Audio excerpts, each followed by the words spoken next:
2 of our embryonic development, embryonic fetal development, and we're going to go ahead and just focus in on the child this here video. Something to note that's really important is that there is 2 main phases to the child development. There's the embryonic. I should be really careful with saying child development, because child development is also something with psychology. We're kind of focused in on the development of the child within the womb. So we're going to say the first 8 weeks is embryonic development, or the development of the embryo. After that 8 weeks is going to be called the fetus, or in the fetal stages, which should last about 36 to 38 weeks. Now, the major important thing to know about the embryonic development is that most of the major structures are going to have their beginnings here. You're going to be able to notice that there's a heart, or what a heart looks like. You're going to notice that, hey, there's a brain, or hey, there's some lungs. Oh, hey, look, there's the liver. Hey, there's some itty-bitty hands. Aren't they adorable? Now, at the beginning of this, it's kind of hard to discern what each one of these can look like, because, again, it's not a big... They're all kind of starting at the same point. Here I have 5 pictures from Haeckel's embryos. 5 of these all look kind of the same. Most of you probably, let's go ahead and just say, oh, it might be this one, it might be this one, it might be this one, it might be this one, this one. But I'm going to go ahead and point out that this one on the fourth to the left, or the second to the right, is the human embryo. This is rabbit. I believe this is lamprey on the far right. I believe this is I have forgotten what this is. I think it's a hagfish, and then I think this one's a shark or something like that. But I digress. That's not really important right now. What is really important is the implantation, what's happening with baby. And we remember that this little blue thing down here in this picture is the embryoblast. This is going to be baby. This is embryo. I love it, embryo. Trophoblast, remember, it's going to be our support system. We're not going to be really focusing in on that right now. We'll come back to that in a little while. But I do want to point out, before I go a little bit too far, is that it is indeed happening, usually in the fundus of the uterus, like the upper back portion of the uterus, that this implantation is occurring. Again, that inner cell mass, which is going to be the embryo, is oriented towards the endometrium, and it starts eating away and invading this endometrium. And as it does so, this endometrium starts to adapt and change, because it is being signaled saying, hey, we've got a precious cargo. We need to take care of this precious cargo. All while this invasion is occurring, or in this implantation, no, it's literally called invasion. This invasion is occurring. The cells are still inside, are still doing their thing. They're still trying to develop. They're still trying to go. And there's the amnion. There's the trophoblast again. But again, we're going to go ahead and focus in on these little body of cells right here that is going to become baby proper.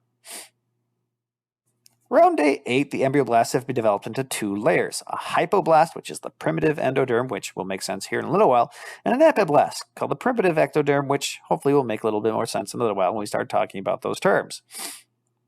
They're both going to develop into a flat disc, and they're going to be communicating with each other. They're going to go blah, blah, blah. I want to do this. And he goes, that's an interesting concept. I'm going to send these signals out, and this is what we're going to do.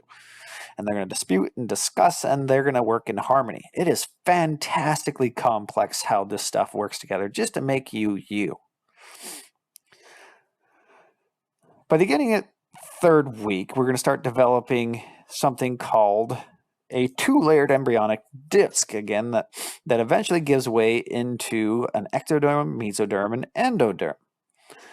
This process, this formation, or this process is called something called a gastrulation. This gastrulation is all coordinated by something called along something called a primitive streak, which will eventually end up and develop as a notochord. So here's remember that we got our inner cell mass, we got the amniotic sac, and we got these epiblasts, and these little embryoblasts that have now developed into epiblasts and hypoblasts. And they start folding in on itself. They start folding in on themselves because of some signaling that's going on down here in this little red mass. There's something called a notochord. This notochord is helping develop this folding, and this is a really important event for this to occur. This folding gives way to the 3 major tissues. that we're going to be focusing on. These three major tissues are called the endoderm. Now we're coming back from the primitive endoderm. Remember? No? Okay, fair enough. We got the endoderm, which means endo means inside, meso means in between, and ectoderm meaning outside. So you're making yourself a nice derm sandwich. You will want to be familiar with these different types of derms, what they're going to give rise to, and all that stuff. These cells have been programmed to become one of these things. You can try and reprogram them to turn back, but most of the time at this point, if this naturally got into this space, if a cell has ended up as in the space of the endoderm, it's going to become one of these things. If it's gotten into the mesoderm, it's going to be one of these things. And if it's gotten into the ectoderm, most likely it's going to become one of these things. It's kind of hard for something from the ectoderm, or it's not going to happen unless there's some type of outside intervention, for an ectoderm to become something that's in the endoderm, or the endoderm becomes something inside the mesoderm. Something to note about this list is that the endoderm has a lot of the epithelial lining to like the inside of stuff. Inside endo of stuff. We've got the GI tract, we got ourselves a urinary bladder, gallbladder, and liver. We got ourselves the pharynx, the auditory tubes, tonsils, thyroid gland, prostate. The only thing that's kind of throwing a curveball into it is the gametes, which you all remember from last week. In reproduction just means spermatocytes. Something to note about the mesoderm is that all the skeletal cardiac muscle, and most of the smooth muscle, so pretty much you could just say all the muscle, almost pretty much, is hanging out and developed from the mesoderm. A lot of the connective tissues are also developed from the mesoderm. Cartilage, bone, and lots of different connective tissues. Blood is a connective tissue. And if we're going to be making blood, we can't forget that red blood comes and develops from red bone marrow. What else is developed in red bone marrow? Well, the lymphatic tissue, your immune system, which, well, there you go, lymphatic tissue. We got a lot of the blood vessels and lymphatic vessels coming from here. Just underneath that is the dermis of the skin, which remembers a lot of connective tissue again. Surprise, surprise. Hey, look, more connective tissue. Fibrous tunic and vascular tunic of the eye. Mesothelial, the kidneys and ureters, that one's kind of a curveball right there. Adrenal cortex, that's a little bit of a curveball. Gonads, minus the gametes, of course, and dura mater. And the ectoderm, the stuff that ecto, remember, means outside. Ecto, you're going to see all of your nervous tissue, so your thinky parts are on your outside. Maybe you're actually wearing your thoughts on your sleeve, maybe. Okay, probably not. The epidermis of the skin, which is the outermost layer. You can yell and make dorky jokes about somebody. Hey, your epidermis is showing. Why? Because it's on the outside. It is the ecto portion. Hair follicles. Hey, that makes sense. Lens. If you look at the lens and cornea, you can see the lens and the cornea of somebody's eye. Oh, look at that. There's some muscles that don't really come from the mesoderm. That's the internal eye muscles. We got ourselves an internal and external ear. We got ourselves the neuroepithelium of sense organs. What a surprise. If it's going to be something from the nervous tissue, probably is going to be interacting, surprise, surprise, with something that is the nervous tissue. Epithelium of the oral cavity, epithelium of the pineal gland. Well, that's hanging out in the nervous system, so no surprise there. Look at that, the pituitary gland. That's coming from dangling and hanging with the nervous tissue as well. Let's see here. So we got the arachnoid mater and pia mater. Those ones are the closest maters to the brain, so that makes sense. Almost all skeleton and connective tissue components of the head. That makes sense as well. And then some melanocytes. That one kind of makes sense if we're going to remember that the bottom layer, the basal layer of our epidermis, contains the vast majority of our melanocytes. We also got melanocytes in other locations, such as not quite the pupil. Why am I calling it the pupil? The iris. We got it in the back of the eyeball, all that goodness. So yeah, that kind of makes sense. I would make this into a card. I would make this into a note card. That way I can pull it, because it's not one of those things that you sit down and say, here, look at it for like an hour. This is something that you write down a note card and then you pop it out every so often. Go, oh yes, I remember this. Oh yes, I remember this. And you tuck it back in your pocket. If you're a waiter, waitress, you're after between tables, you go, oh yes, Or if you're a surgeon, I doubt the surgeon's looking at this again, it'd be silly. But in between surgeries, pops it out, takes a look-see, and away it goes. She goes. Okay, how is all this gastrulation? How is this mesoderm, endoderm, ectoderm being formed? What's conducting that ability or that capability is something called the notochord. We do not, as fetuses, as babies, as adults, we no longer have this notochord. It's the only few species have a notochord still intact. That'd be like the lamprey, but I digress. That's not important. What the notochord does, it is a chemical signaling location. The closer you are to the notochord, the more likely you're going to be something particular. The further away, you're going to develop something different because you're away from the signals. By day 22, 24, it's helped formed the notochord. The notochord is formed. The notochord, again, is that going to tell your tissues to develop the way it should or ought to. Next to it is your vertebral bodies and the nucleus, pulposus, and the vertebral discs going to be developing. So we're going to look at that in picture form. Again, there's that neural folding, there's that gastrulation forming, there's that notochord going to be forming. Third week, we got the oropharyngeal membrane. Because of all that signaling that's going on in the notochord, the oropharyngeal membrane is forming. Oro, remember, is mouth. Pharyngeal is the back of your throat. Cloacal membranes forming, which are cloaca. If you know some anatomy, you're going to know that some of them have, instead of like a butt and a mouth, they could have both up in the same place. That's called a cloaca, or it could be the latter end of a bird or something like that, but I digress. That is not important. So there's our notochord right there. Notice how it's organized. There's the ectoderm hanging out by the amniotic cavity, which hopefully you remember that amniotic fluid is the stuff that's floating around baby. So it makes sense that the ectoderm would be closest to that amniotic fluid. Mesoderm is hanging out by that notochord, and that endoderm is like on the inside. What a surprise. Now notice, slowly but surely, over a couple of days, notice that this was day 17. We didn't have that little fold going on here.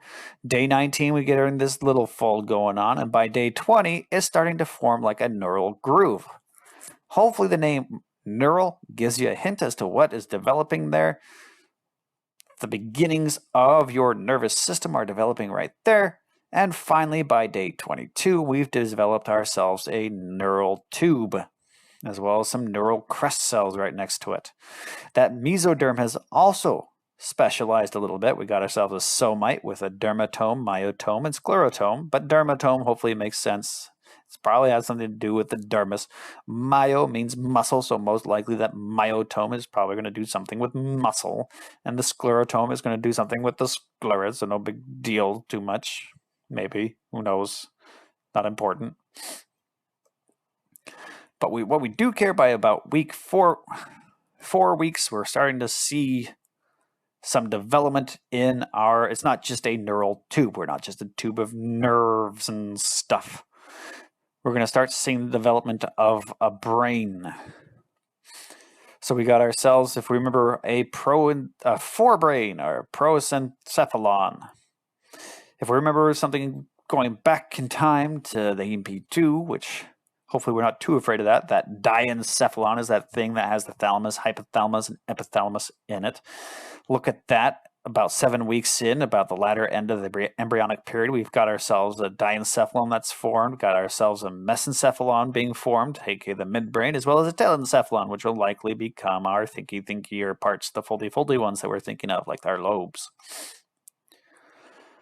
Going back a little bit in time to take a look-see at other things, we're going to take a look at ourselves at day 17 of fertilization. We got ourselves 42 to 44 pairs of somites.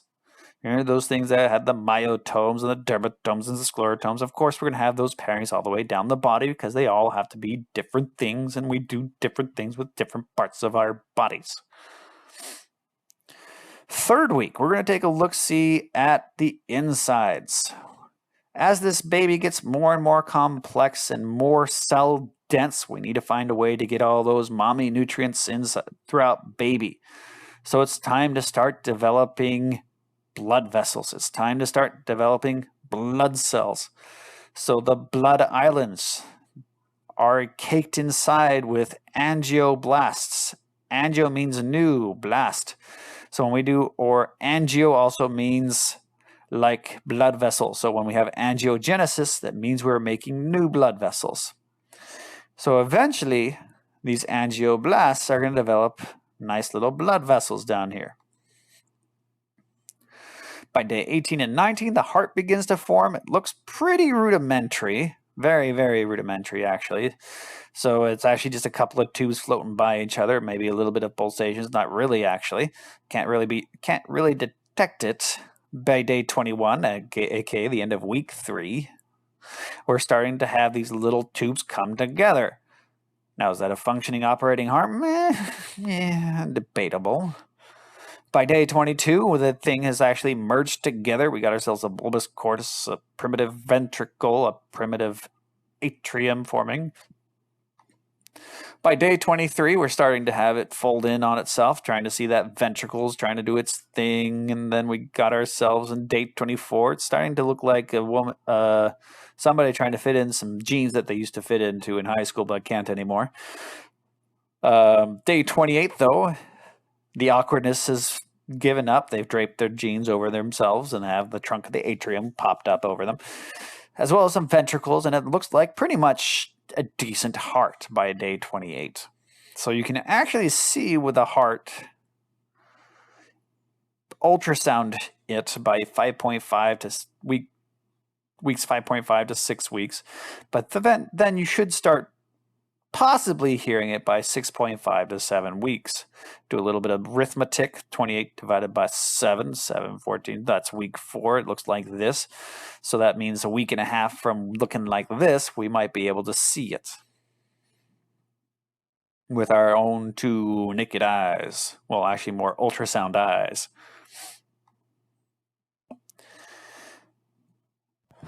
So by the end of 8th week, we've got ourselves all the major organs, aka orgogenesis, pretty much done. We know what's going to be is what. We can see what it's going to be. It's going to look kind of pretty. I'm going to go ahead and skip this one. I wanted to point out this is more of a discussion on the formation of the guts and the midgut and all that stuff. Notice that yolk sac, if you think of it, remember the chicken, hopefully you remember the chicken. If you don't know what the yolk is for, it's actually a storage unit. It is where the chick is going to develop and pull its nutrients. It actually latches onto the yolk and then drains the yolk of all the nutrients that it has to help form it.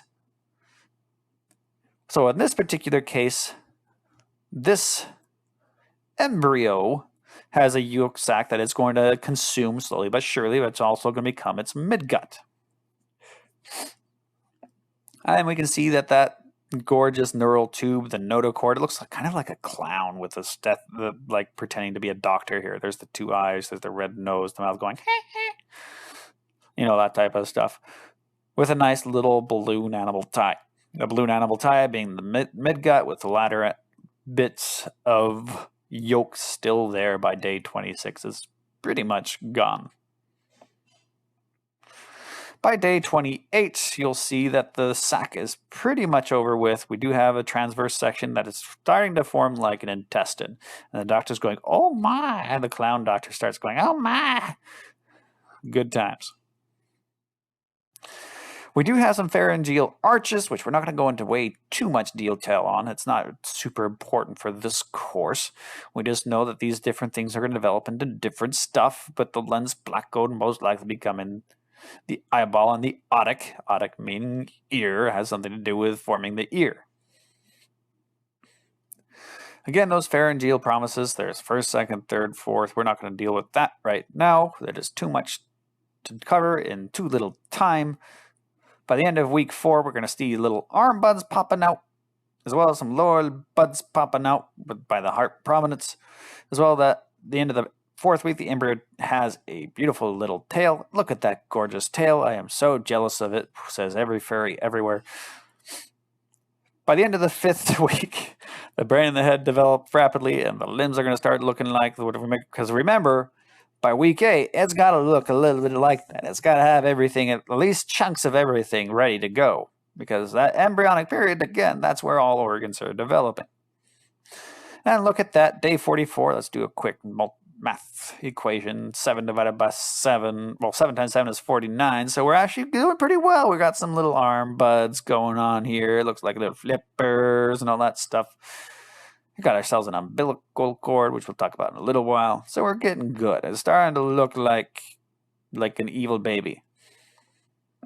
Day 52, it looks like a super evil genius. Instead, its head is starting to become a little bit more proportional to its body. Its arms are starting to look a little bit like arms, and legs are starting to look a little bit like legs. The tail's being ditched a little bit. You can potentially see the external genitals by week 8. They've been differentiated. But again, that's week 8. Week 8, everything is developed. The thing about the gonads really quick is that both male and female gonads are still deep inside the cavity, whether, as we know, that males have their testes dangling outside, but that doesn't happen until later on in the fetal development. In the embryo, it's still inside, so you can't really tell from something dangling from there. But we can't see the penis or the for females if something's not there, or if it's something not so prominent, and we can start seeing things. But that's more of a week 12 thing, 11, 12, that you're going to start seeing, being able to determine sex. With that, that is the end of the embryonic period. I am debating whether or not to continue. I'm going to continue on because it's rather a short fetal period. I don't have much I want to talk about. Fetal period, this is where everything becomes capacitated, or being able to do things. Yeah, the liver is here, but just because you have a liver and brain and all that stuff by the end of week 8 doesn't mean you're going to survive outside of mama by week 8. You got to develop it and make it functional. And that's what the fetal period is trying to do. During the fetal period, that's 9 weeks and 9 weeks since fertilization. Again, those tissues and organs need to develop further and be able to grow. We're going to get some new structures.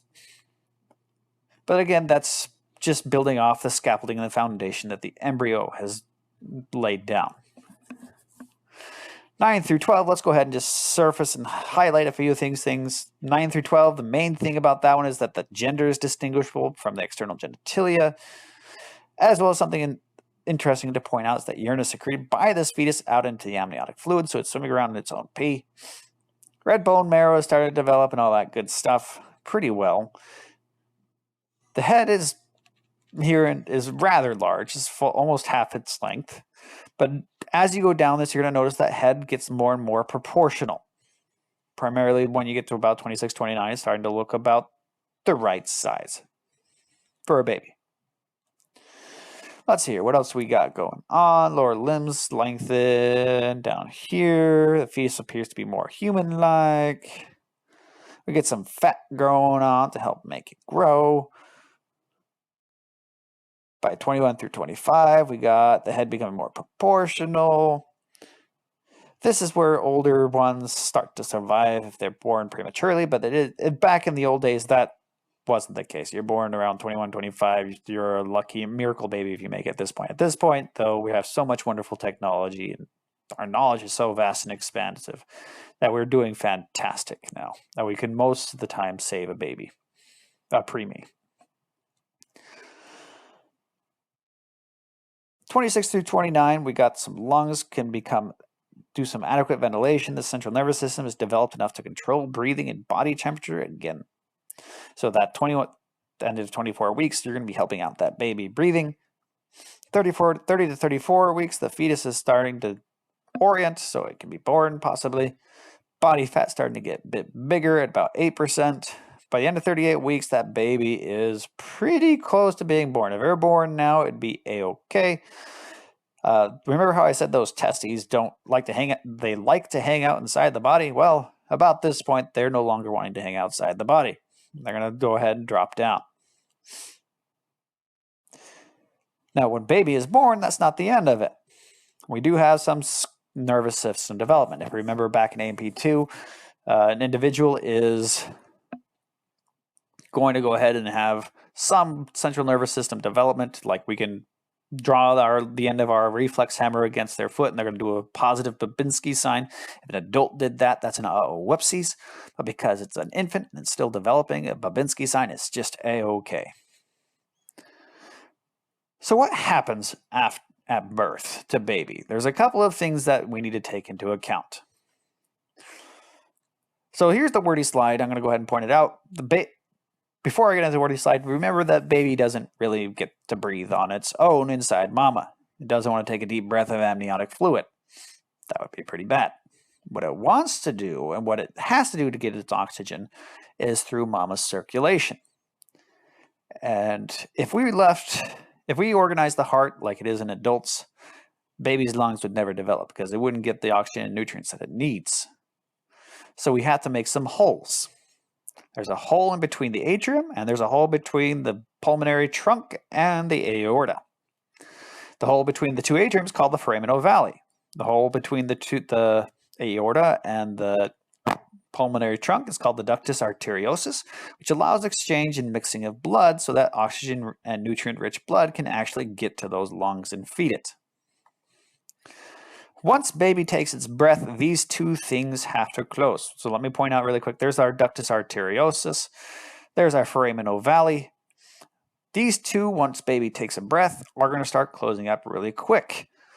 If they close up successfully, the ductus arteriosus becomes the ligamentum arteriosum, and the foramen ovale seals up to become a fossa ovalis. If it doesn't seal up well, then you hear the whole thing saying that your baby has a hole in the heart. That's what it's referring to, a failure of this foramen ovale to close up. And there is some medications that can help try and close it up, but sometimes it turns into a surgery to close it up. Again, there's a picture of it, the foramen ovale getting sealed up. The ductus arteriosus and the foramen ovale are over here. You have to seal those up to make it nice and good so that you don't want that mixing blood anymore. With that, that is the end of our discussion of development of the baby and the basics of it. Hopefully that was clear. We're going to pop back. This is going to be this next part about the support system. It's going to be part 3. I'm trying to debate if I'm going to have a part 4 to talk about how all this works together in mother's development and maintaining the baby. With that, thank you very much. See you very shortly.